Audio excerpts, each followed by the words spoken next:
यह कहानी एक ऐसी कहानी है जिसमें एक राज छुपा है। इस राज को जानने के लिए मैंने क्या कुछ नहीं किया। इस कहानी को आखिर तक जरूर सुनिएगा। मेरा नाम मीना है। मेरी शादी को 3 साल होने वाले हैं। मेरी सास का व्यवहार शादी के पहले दिन से ही बहुत अच्छा था, लेकिन उनकी एक हरकत थी जो मुझे बहुत खटकती थी। मेरी सास का नाम बब्बिता था। वह एक बहुत अच्छे और खाते पीते परिवार से ताल्लुक रखती थी। मेरे ससुर का बिजनेस भी बहुत ही अच्छा था, लेकिन वह मिजाज के बहुत ही गर्म थे। उनके आते ही सारे घर वाले सहम जाते थे। मेरी सास भी उनसे बहुत डरती थी। उनके सामने कोई नहीं बोलता था और मेरी सास तो उनसे थोड़ा दबकर ही रहती थी। मेरे पति अपने पिता के साथ काम करते थे। मेरे पति अपने माँ बाप के बहुत लाडले और इकलौते बेटे थे और इस घर के वारिस भी। मेरी सास के अंदर कुछ अजीब सी बातें मुझे नजर आती थीं। वह बहुत अजीब अजीब सी हरकतें करती थी। वैसे तो वह बहुत अच्छी थी, लेकिन उनकी हरकतों की वजह से मुझे उनसे थोड़ा डर लगता था। उनके पास एक पुराने जमाने का संदूक था, जिसकी चाबी वह हमेशा अपने गले में डाले रखती थी। शादी के अगले दिन से ही मैं यह सब कुछ देखती आ रही थी। मेरी सास हर रोज मुझसे अपने कपड़े धुलवाती और फिर बगैर सुखाए अपनी अलमारी में रख देती थी। मुझे उनकी इस हरकत पर बहुत हैरत होती थी। आखिर वह ऐसा क्यों करती है? मैंने एक दिन तंग आकर अपने पति से उनकी शिकायत कर दी।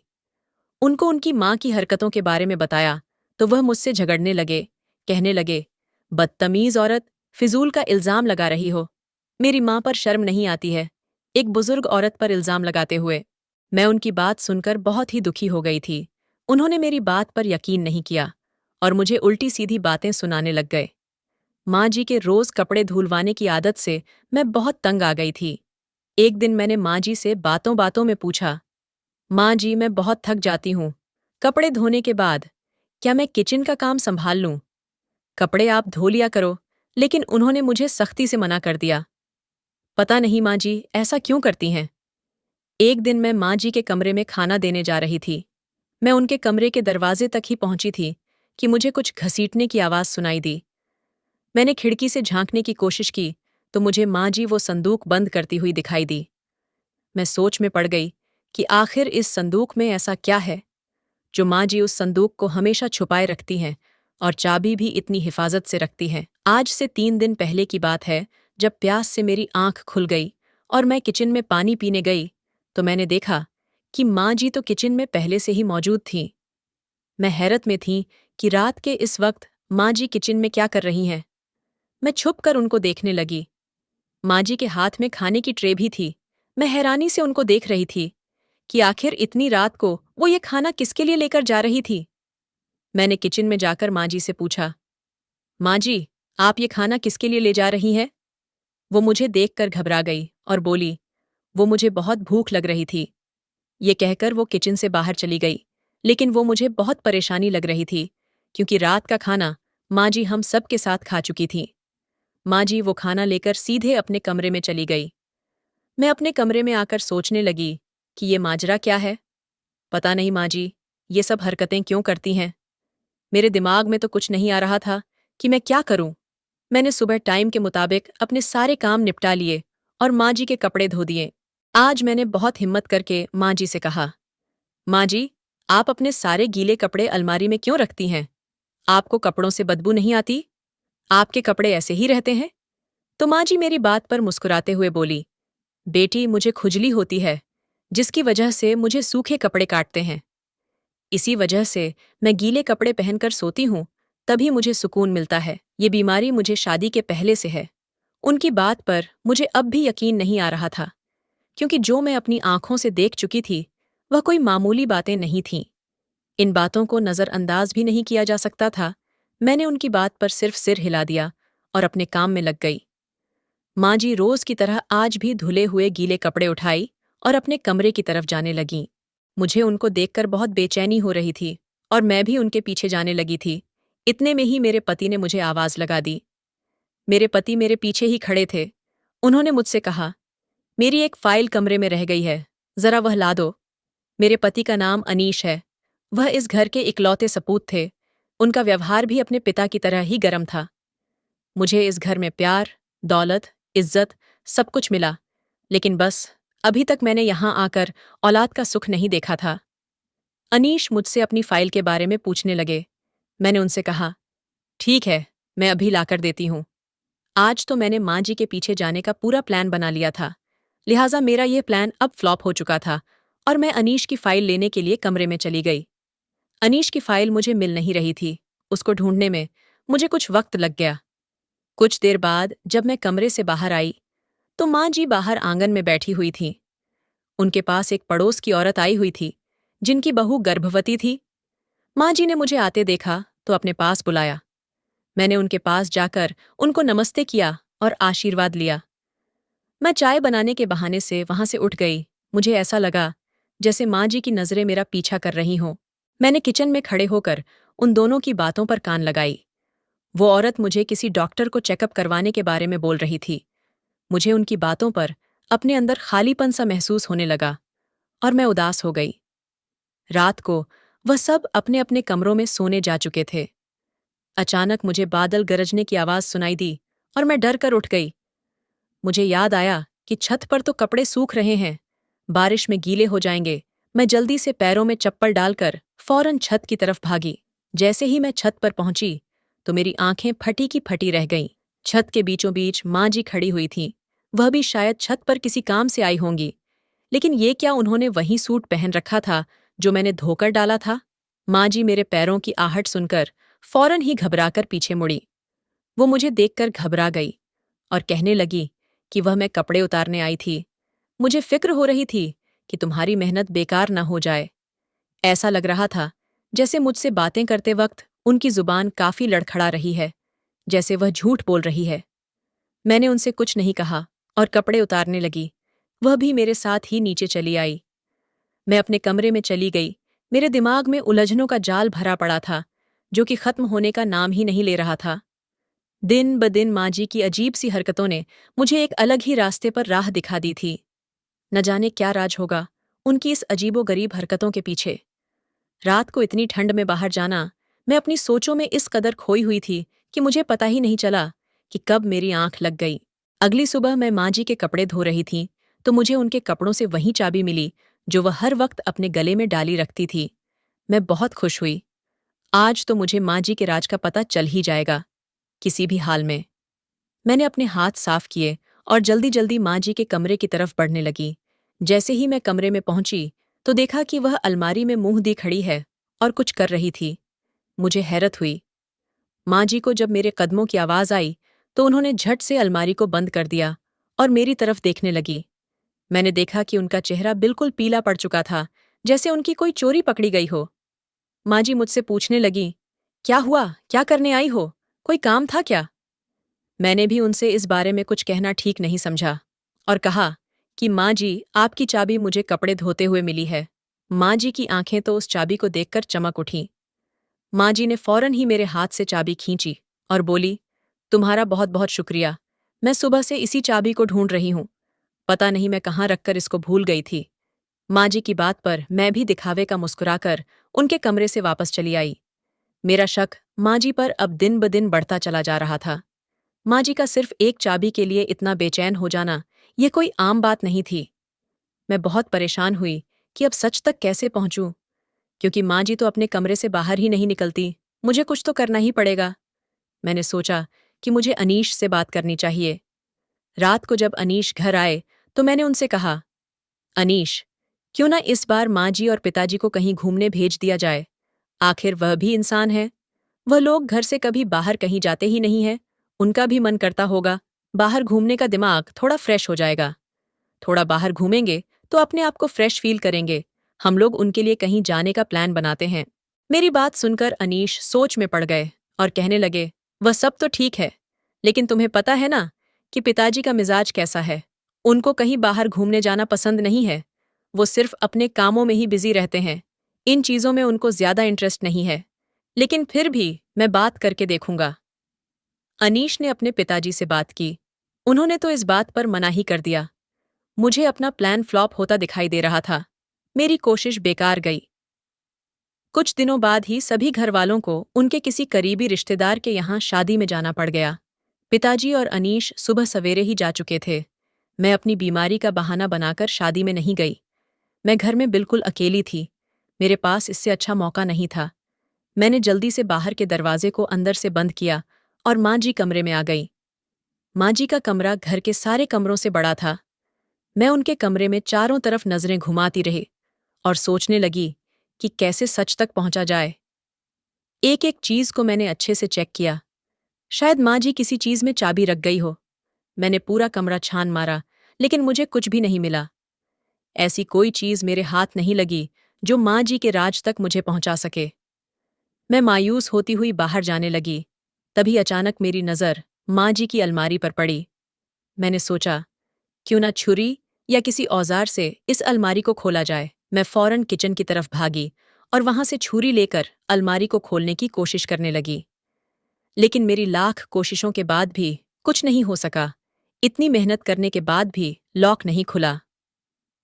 अब मैं इस राज तक कैसे पहुंचूंगी जिसने मेरी दिन रात की नींद उड़ा रखी है। ऐसा क्या करूं जो माँ जी का राज मेरे सामने आ जाए। उनका राज जानना मेरे लिए कोई आसान काम नहीं था। मैं माँ जी के कमरे से मायूस होकर वापस आने लगी और अपने कमरे में आकर बैठ गई। मेरा सर दर्द से फटा जा रहा था। सारी कड़ियां किसी बड़ी बात की तरफ इशारा करती नजर आ रही थीं। आखिर कोई क्यों गले में चाबी डालकर घूमेगा? आखिर ऐसा भी क्या है जो बहुत कीमती है और माँ जी उसको सबकी नजरों से बचाना चाहती हैं? मैं तो सोच सोच कर थक चुकी थी, लेकिन अचानक ही मेरे दिमाग में एक आइडिया आया। क्यों ना मैं रात को माँ जी के कमरे में छुप जाऊं और सब कुछ अपनी आंखों से देख लूं कि वह आखिर करती क्या है। उनके गीले कपड़ों का क्या राज है? मैंने अपने दिल में ठान ली थी कि अब सबके सामने सच लाकर ही रहूंगी। मैं अपने कमरे में आराम कर रही थी जब माँ जी बहुत ही गुस्से के साथ मेरे कमरे में घुसी चली आई और गुस्से से मुझसे कहने लगी, तुमने मेरे कमरे की तलाशी ली है? बदतमीज लड़की, तुम्हारी हिम्मत कैसे हुई? आखिर क्या लेने गई थी तुम वहां से? किसकी इजाजत से मेरे कमरे में गई थी तुम? माँ जी तो गुस्से में लाल पीली हो रही थी, मुझ पर बहुत ही बरस रही थी। मैं ध्यान से उनके गुस्से भरे चेहरे को देख रही थी। उनको कैसे पता चला कि मैं उनके कमरे में गई थी? वह भी शायद मेरी सोच पड़ चुकी थी। तभी वह चाकू उन्होंने मेरे हाथ में रख दिया और कहने लगी, अपने काले करतूत तुम वहीं छोड़कर आ गई थी। आने दो, आज तुम्हारे पति को बताती हूँ तुम्हारी हरकतें, कि कैसे उसकी पत्नी ने मेरा जीना दुश्वार कर रखा है। माँ जी की बात सुनकर मैं बहुत परेशान हो गई थी, क्योंकि अगर अनीश को पता चल जाता तो न जाने वह क्या करते। मैंने माँ जी के आगे हाथ जोड़े। माँ जी, मुझे माफ कर दीजिए। आगे से मैं ऐसा कुछ भी नहीं करूंगी। माँ जी गुस्से में मेरे कमरे से बाहर चली गई। मैं रोते रोते ईश्वर से प्रार्थना करने लगी कि माँ जी अनीश को कुछ न बताएं। लेकिन शुक्र था कि माँ जी ने अनीश को कुछ नहीं बताया था।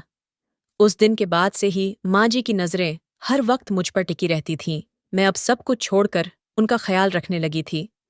इन दिनों बिजनेस के सिलसिले में पिताजी और मेरे पति को कुछ दिन के लिए शहर से बाहर जाना पड़ा। अब घर में सिर्फ मैं और मेरी सास अकेले ही रहते थे। मेरी सास मुझे दिन भर काम में बिजी रखती थी। इन दिनों मैं इस बात को बिल्कुल भूल चुकी थी कि मुझे किसी राज्य का पता लगाना है। माँ जी मुझे किसी न किसी काम में उलझाए रखती थीं। न जाने उन्हें क्या हो गया था। मैं बहुत परेशान रहती थी कि आखिर माँ जी मेरे साथ ऐसा क्यों कर रही हैं। मैं और माँ जी अब एक ही कमरे में सो रहे थे, लेकिन अभी तक माँ जी ने मेरे सामने कोई भी ऐसी हरकत नहीं की थी जिससे मेरा शक उन पर जाए। ये बात तब की है जब पिताजी और अनीश को गए हुए 4 दिन हो गए थे। मैंने माँ जी को किचन से खाने की चीजें ले जाते हुए देखा। वो सारा सामान एक थैले में भर रही थी। मुझे बड़ी हैरत हुई कि माँ जी ये सारा सामान कहाँ लेकर जा रही हैं और किसके लिए। अभी मेरी हैरत दूर नहीं हुई थी कि माँ जी मुझे वापस आई हुई दिखाई दी। मैं जल्दी से उनके कमरे में आने से पहले ही बेड पर जाकर लेट गई। माँ जी ने कमरे में वो थैला बेड के नीचे रख दिया और अपने बिस्तर पर जाकर लेट गई। मैं सोच में पड़ गई कि यह सब क्या है, ये सब क्या हो रहा है। माँ जी का बेड के नीचे थैला रखने का क्या मतलब है? मेरी तो सांस ही रुकने लगी थी। माँ जी की उल्टी सीधी हरकतों से अब मुझे डर लगने लगा था। वह ये सब कुछ जो कर रही थी, वह कोई आम बातें नहीं थीं जिनको नज़रअंदाज किया जा सके। मैंने सोने की कोशिश की और इंतजार करने लगी। आगे अब क्या होने वाला है, कि अब माँ जी आगे क्या करेंगी। माँ जी भी अपने बेड पर बेखबर सो चुकी थी। मुझे तो कोशिश करने पर भी नींद नहीं आ रही थी। माँ जी ने तो मुझे मजबूर ही कर दिया था अपनी हरकतों से कि मैं अब उनकी हकीकत तक पहुंचूं। मैंने सारी रात जागते हुए गुजारी और सोचती रही कि इस सब से निकलने का हल क्या है। अगले ही दिन माँ जी की कुछ सहेलियां घर पर आई थीं। माँ जी ने मुझे खाना बनाने को पहले ही बोल दिया था। मैंने खाना तैयार करके माँ जी को बता दिया। तब तक उनकी सहेलियां भी आ चुकी थीं। वह सब बहुत अच्छे और अमीर घरानों से लग रही थीं। माँ जी ने उनसे मुझे मिलवाया। सभी बहुत अच्छी थीं, सिवाय एक के जो बराबर ही मुझे देखे जा रही थी और बहुत चालाक औरत लग रही थी। वह शायद माँ जी के सबसे करीबी थी। फिर सब लोगों ने मिलकर खाना खाया। खाना खाने के बाद माँ जी ने मुझे उनके कमरे से पानदान लाने को कहा कि खाना खाने के बाद हम सब लोग पान खाएंगे, जाकर मेरे कमरे से पानदान ला दो। मैं माँ जी के कमरे में आई और पानदान बाहर लेकर जाने लगी। अचानक ही मेरा पैर मुड़ गया और पानदान मेरे हाथ से छूटकर जमीन पर गिर पड़ा। अब भी मैं दर्द से संभल नहीं पाई थी कि मेरी नज़र सामने पड़ी, उस चीज़ पर पड़ी। वो चाबी थी जो मुझे माँ जी के राज तक पहुंचा सकती थी। मैंने जल्दी से उस चाबी को उठा लिया और उसे अपनी साड़ी के पल्लू में बांध लिया। सारा पानदान समेटकर मैं बाहर चली आई। जहां माँ जी मेरा इंतजार कर रही थी, मैंने पानदान माँ जी के हवाले कर दिया और खुद सर दर्द का बहाना बनाकर कमरे में आ गई। मुझे बेहद खुशी हो रही थी कि आज रात माँ जी के सोने के बाद मैं इस राज तक पहुंची जाऊंगी, जिसको माँ जी हम सबसे इतने सालों से छुपा रही हैं। आखिर कौन सी ऐसी वजह है जो उनको यह करने पर बेबस करती है? मैं अपने ख्यालों में गुम हो गई थी जब माँ जी की आवाज़ सुनाई दी। माँ जी मुझे चाय बनाने के लिए आवाज़ दे रही थीं। मैंने गहरी सांस भरी और किचन में आकर चाय बनाने लग गई। जैसे ही मैंने चूल्हे पर चाय पकाने रखी, अचानक से मेरा दिमाग घूमने लगा और मुझे चक्कर आने लगे। माँ जी किचन से कुछ लेने आई थीं। मुझे देखकर वो मेरी तरफ बढ़ी और मुझे गिरने से बचा लिया। माँ जी ने मुझे जल्दी से बेड पर ले जाकर लिटाया और डॉक्टर को बुलवाया। जो खबर डॉक्टर ने सुनाई थी, उसको सुनकर मेरी तबीयत तो बिल्कुल ठीक हो गई थी। दिल में जैसे खुशियों की नई लहर जाग उठी थी। मैं ईश्वर का शुक्रिया अदा किया, जिसने मेरे जिंदगी के सबसे बड़े दुख को सुख में बदल दिया। माँ जी तो मेरी नज़र उतारने में लग गई। माँ जी ने मेरा बहुत ख्याल रखना शुरू कर दिया। आखिर वह भी तो दादी बनने जा रही थी। मैं माँ बनने वाली थी। अगले ही दिन माँ जी मेरे पास आई, एक गीली कमीज लेकर, जो कि बहुत ही गीली हो रही थी। उसे देखते ही मुझे अजीब महसूस हो रहा था। माँ जी ने मुझे वह कमीज पहनने को कहा। माँ जी की बात पर मुझे बहुत हैरत हुई और मैंने उनसे कहा, आप मुझे यह कमीज क्यों पहना रही हो, वह भी इस कदर गंदी और गीली? मैंने तो उस कमीज को पहनने से इनकार कर दिया कि मैं इसको नहीं पहनूंगी। तो माँ जी बोली, जब मैं गर्भवती थी तब मैंने भी यही पहनी थी, क्योंकि तुम्हारे ससुर को बेटा चाहिए था और यही इस घर की रीत है। चाहे कुछ भी हो जाए, पहली औलाद लड़का ही होगा। और तुम्हारे ससुर ने पहले ही सख्ती से कहा है कि उनको पहला वारिस अपने खानदान का नाम चलाने वाला ही चाहिए, वरना अपने घर बैठने को तैयार रहना। मेरे बेटे के लिए लड़कियों की कोई कमी नहीं है। माँ जी की बातें सुनकर तो मुझे धक्का सा लग गया। पिताजी आखिर इतनी कड़वी बातें कैसे कर सकते हैं? वारिस पर इस कदर घमंड। मैं रोने लगी तो माँ जी ने मुझे चुप कराया और कहा, ये कमीज पहन लो, और वहां से चली गई। मैं अजीब नजरों से अपने पास पड़ी उस फटी पुरानी कमीज को देख रही थी, जो काफी बुरी हालत में थी। मैंने सोच लिया था कि किसी भी कीमत पर मैं इस कमीज को नहीं पहनूंगी। मैं माँ जी के कमरे के बजाय आज अपने कमरे में थी। जब मुझे कुछ खटकने की आवाज आई, मैं डर गई। मेरे और माँ जी के अलावा कौन हो सकता है इस वक्त? मैं हिम्मत करके उठी और बाहर की तरफ जाने लगी। आज फिर वैसे ही और दिनों की तरह माँ जी अपने कमरे की तरफ खाना लेकर जा रही थी। मुझे समझ नहीं आ रहा था कि मैं क्या करूं। मैं भी छोटे छोटे कदम उठाती हुई धीरे धीरे उनके पीछे चली आई। माँ जी अपने कमरे में आई और खाना टेबल पर रख दिया। मैं छुप गई थी। माँ जी कमरे में चारों तरफ इधर उधर देखने लगी और बेड के नीचे रखें संदूक को निकाला और उसे खोलने लगी। जैसे ही माँ जी ने वह संदूक खोला, मेरे पैरों तले जमीन ही निकल गई उस संदूक में मौजूद चीजों को देखकर। मैं हैरत में हो गई। पूरे संदूक में तरह तरह के खिलौने और कपड़े थे। माँ जी ने उसमें से एक खिलौना निकाला और संदूक को वापस ताला लगा दिया। मैं बड़ी हैरानी से ये सब कुछ देख रही थी। उसके बाद माँ जी चलती हुई अलमारी के पास आई और उस अलमारी को खोला। जैसे ही माँ जी ने अलमारी के दरवाजे को खोला, मेरी तो रूह ही कांप गई थी। माँ जी ने अलमारी के दरवाजे को साइड पर खिसकाया, जहां एक खुफिया रास्ता दिखाई दे रहा था। ये सब देखकर तो मुझे बहुत डर लग रहा था। माँ जी उसी रास्ते में चली गई। मैं भी डरते डरते उनकी तरफ कदम बढ़ाई और चुपके चुपके उनका पीछा करने लगी। मेरा शरीर तो बुरी तरह से कांप रहा था। मेरे हाथ पांव ठंडे पड़ने लगे थे। माँ जी उस रास्ते से गुजरकर एक छोटे से कमरे की तरफ चली आई। मैं एक दीवार के पीछे खड़े होकर छुपकर उनको देखने लगी। अब जो मैं देख रही थी, उसको देखकर तो मेरी आंखें फटी की फटी ही रह गईं, और मैं एक मूरत बनाकर यह सब कुछ देख रही थी, जहां पर माँ जी एक 15 साल की बच्ची को खाना खिला रही थी। मेरे तो होश ही उड़ गए थे। वो बच्ची बहुत ही अजीब सी लग रही थी। मैं इससे पहले गिर पड़ती। मैंने खुद को संभालने की कोशिश की। माँ जी मेरी आहट सुनकर फौरन ही पीछे मुड़ी। वो मुझे देखने लगी। मुझे देखते ही उनका रंग फीका पड़ गया था, जैसे उनके होश ही उड़ गए हों। उनको भी कुछ समझ नहीं आ रहा था कि वह मुझसे क्या कहें। वह मुझे देखकर बहुत घबरा गई, लेकिन वह ये सब जरूर समझ गई थी कि मैंने उनकी हकीकत का पता लगा लिया। अब मैं सब कुछ जान चुकी थी। माँ जी ने खुद को संभाला और मेरे सामने आकर खड़ी हो गई। मुझे माँ जी पर बहुत गुस्सा आ रहा था। ये सब वह क्या खेल रचा रही थी। मैंने उनसे ये सवाल किया, कौन है ये बच्ची, और इस तरह आपने इसे यहाँ छुपाकर क्यों रखा है? माँ जी चुप खड़ी हुई थी। मैंने उनसे दोबारा सवाल किया, बोलिए माँ जी, आप चुप क्यों खड़ी है? ये बच्ची कौन है और यहाँ पर क्या कर रही है? अब आप मुझे सब कुछ बता दीजिए, वरना मैं आपकी यह सारी सच्चाई पिताजी को फोन करके बता दूंगी और उनको यहाँ अभी इसी वक्त बुला लूंगी। मेरी बात सुनकर माँ जी रोने लगी। आखिर मेरी धमकी उन पर काम आ गई थी और माँ जी ने मुझे सारी कहानी सुनाई। कहने लगी, जब मेरी शादी हुई थी, हम बहुत गरीब थे, और तुम्हारे ससुर जी, वो तो बहुत ही गर्म मिजाज के हैं। अनीश के पिताजी के व्यवहार को तो तुम जानती ही हो। वह हमेशा से ही अपनी मर्जी के मालिक रहे हैं। वो मुझ पर बहुत जुल्म किया करते थे। शादी के बाद से उन्होंने मुझे कभी कोई सुख नहीं दिया। शादी के दूसरे महीने उन्होंने और उनके घर वालों ने बच्चों की रट लगा ली थी। उन्हें लड़की के नाम से नफरत थी। उनका तो यही कहना था कि बस हमें लड़का चाहिए जो इस घर का वारिस बन सके। अनीश के पिताजी मुझे दिन रात बांझ होने के ताने दिया करते थे। मैं बहुत परेशान रहने लगी थी इन सब बातों की वजह से। मैंने डॉक्टर से काफी इलाज किया, लेकिन कोई सफलता मुझे नहीं मिली। फिर मेरी सास मुझे एक पंडित के पास ले गई। उन्होंने मुझे उस मंदिर पर 15 दिन तक लगातार आने को कहा और बोला कि यहाँ आकर गरीबों को खाना दान किया करो। मैं रोज वहां जाती थी। एक दिन मैं वहां से वापस आ रही थी, तभी मुझे एक बच्चे की रोने की आवाज आने लगी। मैंने चारों तरफ देखा कि यह आवाज कहाँ से आ रही है।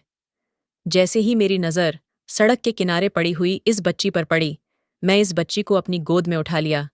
ये बच्ची एक सफ़ेद कपड़े में लिपटी हुई वहां पर पड़ी हुई थी। इसको देखकर तो मेरा दिल कांप उठा था। आखिर कौन ऐसा बदनसीब था जो इस बच्ची को इस तरह से यहाँ छोड़कर चला गया था? मैंने इस बच्ची को लिया और घर आ गई। शायद ईश्वर की तरफ से ये बच्ची मेरे लिए एक तोहफा थी, मेरी प्रार्थना का। मैंने इसे सबसे छुपा कर रखा। ये बच्ची एक चमत्कार करती है। मेरी जिस चीज़ को भी यह छूती है, उसी चीज़ में इजाफा हो जाता है। ये मेरी आजमाई हुई बात है। जब जब यह बच्ची मेरे गीले कपड़ों को छूती है, तो मेरे घर की दौलत बढ़ जाती है। इस लड़की का दिमागी संतुलन खराब है। मैं इसे छुपाकर रखती थी। अगर मैं कभी अनीश के पिताजी के सामने बेटी का जिक्र भी कर देती थी, तो वो गुस्से से कहते थे कि बेटियां तो सिर्फ नाक ही कटवाने के लिए होती हैं। मुझे नहीं चाहिए। बेटी अगर तुम्हें लड़की हुई, तो मैं खुद उसे अपने हाथों से मार दूंगा। मुझे तो सिर्फ लड़का ही चाहिए, जो मेरी तरह हो। एक मर्द, जो मजबूत और ताकतवर भी हो। मुझे उनकी सोच पर बेहद अफसोस आता था, लेकिन मैं बेबस कर ही क्या सकती थी। लेकिन जैसे जैसे यह बच्ची बड़ी होती चली गई, मेरे दिन बदलने लगे। कारोबार में इजाफा होने लगा। मैंने कहीं सुना था कि जो बच्चे ऐसे होते हैं, उनकी हर प्रार्थना को सुना जाता है। मैं इस बच्ची से अपनी औलाद के लिए प्रार्थना करवाई, पर दिल में बहुत अजीब सा डर था कि कहीं ये बच्ची किसी के सामने ना आ जाए। बस इसीलिए इसको सबसे छुपा कर रखती थी। जो कमीज मैंने तुमको दी थी, वह इसी ने मुझे अनीश की पैदाइश के वक्त भी दी थी। तभी मेरा अनीश हुआ था। ये बच्ची तुम्हारे पति से बड़ी है। इसकी सेहत और दिमाग की वजह से ये इतनी छोटी लगती है। जब अनीश हुआ था तब ये बच्ची 5 साल की थी। तभी से ही इसके हाथ में यह चमत्कार है। तुम्हारा पति मेरी शादी के 8 साल बाद पैदा हुआ था, इसीलिए सब मुझे बांझ समझते थे। लेकिन उसके बाद भी मेरी कोई औलाद नहीं हुई। मैंने इस बच्ची को अपनी औलाद की तरह पाला है और सबसे छुपाकर इसकी परवरिश की है। ये बच्ची बोल नहीं सकती, लेकिन सिर्फ सुन सकती है और इसका दिमाग अभी भी बच्चों वाला ही है। मैंने यह सब बातें तुमसे इसलिए छुपाई ताकि तुम किसी को बता ना दो। अगर इसके बारे में किसी को पता चल गया तो तुम्हारे ससुर बहुत नाराज होंगे। यही सब वजह थी और मैं नहीं चाहती थी जो मेरे साथ हुआ वह तुम्हारे साथ भी हो। इसीलिए मैं तुम्हें वह कमीज दे रही थी। माँ जी की बातें सुनकर मुझे बहुत अफसोस हुआ। पिताजी की सोच पर हम लड़कियां क्या इतनी बुरी होती हैं। जो लोग हमारे पैदा होने से डरते हैं, लड़का पैदा करना औरत की जिंदगी का मकसद बना दिया जाता है। उस औरत को जिंदगी भर ताने दिए जाते हैं अगर वह लड़का पैदा ना करे तो। मैं माँ जी से माफी मांगने लगी कि मैं उनको गलत समझ रही थी। अभी हम बात ही कर रहे थे कि अचानक से मेरा फोन बजा।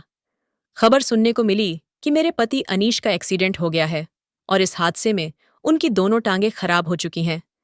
ये सब सुनकर तो मेरे कानों में एक बिजली सी कड़क उठी थी। माँ जी भी ये सब सुनकर बेहोश हो गई। मेरी हालत भी बहुत बुरी हो गई थी। मेरी ससुर बहुत बुरी तरह से बिखर गए थे। उनका सारा गुरूर और बेटे का घमंड आज सब कुछ मिट्टी में मिल चुका था। उनके घमंड की सजा उनको मिल चुकी थी। मैं अपने नसीब पर सब्र कर गई, क्योंकि ऊपर वाला जो करता है बेहतर ही करता है। मैं तो हर हाल में खुश थी, लेकिन मेरे पति की यह हालत मुझसे देखी नहीं जाती थी। इन सब हालातों ने माँ जी को चारपाई से लगा दिया था। वह बहुत बुरी तरह से बीमार रहने लगी थी और उस बच्ची को भी मैंने कमरे से बाहर निकाल दिया और अपने साथ रखने लगी। उस लड़की से मुझे एक अलग सी ही मोहब्बत हो गई थी। मैं उसका बहुत ख्याल रखती थी। अपने घर को बिखरा हुआ देखकर मैं सोचती थी कि जब लोग मरते हैं तो गुरूर किधर जाता है। बेटियों से नफरत का प्रचार करने वाले सारी जिंदगी बेटों का रोग पाल लेते हैं। बेटियों के लिए ऐसे लफ्ज़ मत इस्तेमाल कीजिए जो बाद में आपके लिए ही जिंदगी भर की सजा बन जाए। जो लोग बेटियों को बुरा समझते हैं वह लोग यह नहीं देखते कि बेटी ही है जो आपको इस दुनिया में लेकर आई और माँ बनकर उसने आपको पाला, बेटी बनकर आपका सहारा बनी और बहू बनकर आपका परिवार बढ़ाया। हमारे देश की बेटियां बेटों से कम नहीं हैं। जो लोग बेटों पर घमंड करते हैं और बेटियों को जान से मारने के बारे में सोचते हैं, उनका घमंड खाक में मिल जाता है, क्योंकि घमंड एक ऐसा नाग है जो सबसे पहले करने वाले को ही डसता है। आप लोगों से भी गुजारिश है कि बेटियों को कभी भी बेटों से कम ना समझे। बेटियां तो बहुत ही अनमोल होती हैं।